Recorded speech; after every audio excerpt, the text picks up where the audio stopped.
langkah selanjutnya kita melakukan penentuan titik-titik yang akan dilakukan menggunakan theodolit pada lahan yang ditentukan.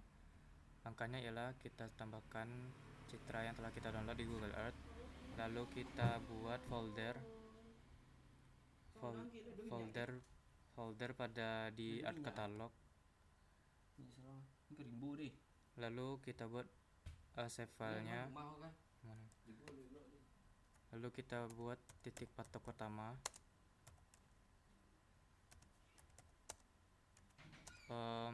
Untuk menentukan titik patok, sebaiknya jaraknya itu sekitar kurang lebih maksimal 50 meter. Namun kalau semakin dekat jarak antar titiknya, itu juga memudahkan dalam hal melihat benang atas ataupun benang bawah dan benang tengah pada saat kita melakukan pengukuran.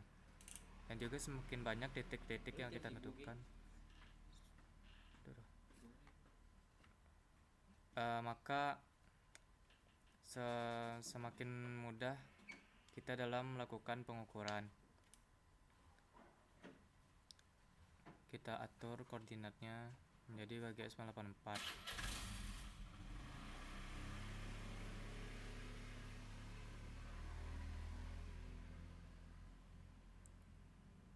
Lalu kita tentukan titik, kita klik editor, start editing.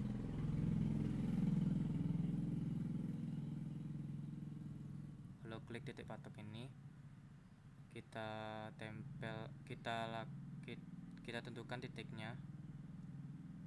Sebaiknya yang lebih jelas, bulat ataupun warna yang sedikit cerah, agar memudahkan dalam hal melihat titik-titik yang ingin dapat kita tentukan. Baiklah, terserah mau dari titik pertama yang akan kita tentukan, boleh dari sini ataupun dari sini ataupun dari sini juga bebas. Kita zoom supaya jelas mana titik-titik yang akan kita tentukan. Baik, saya ambil dari yang pertama, itu dari pojok sini. Kita klik, lalu kita tempelkan titiknya di sini pertama. Lalu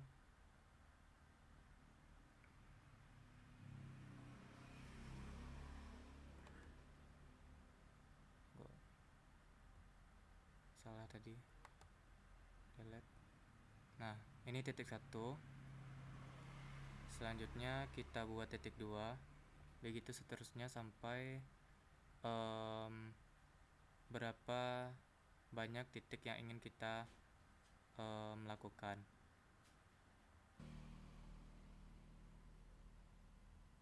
Baiklah, inilah hasil dari titik-titik yang kita tentukan dalam peta lokasi ini. Selanjutnya kita akan melakukan tabel isian untuk pedoman pengukuran pada saat kita di lapangan, yaitu menggunakan alat theodolit, yaitu ada koordinat, azimut, antar titik, sudut, jarak antar titik, tinggi titik, dan juga jarak.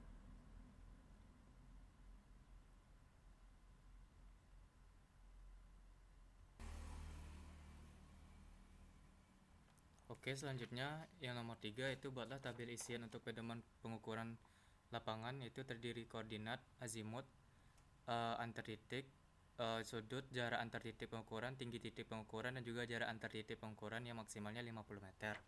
Nah, di sini kita dapat lihat untuk tabel pengukuran, yaitu memudahkan kita dalam hal mencatat hasil pengukuran di lapangan menggunakan theodolit. Nah, yang pertama itu titik X.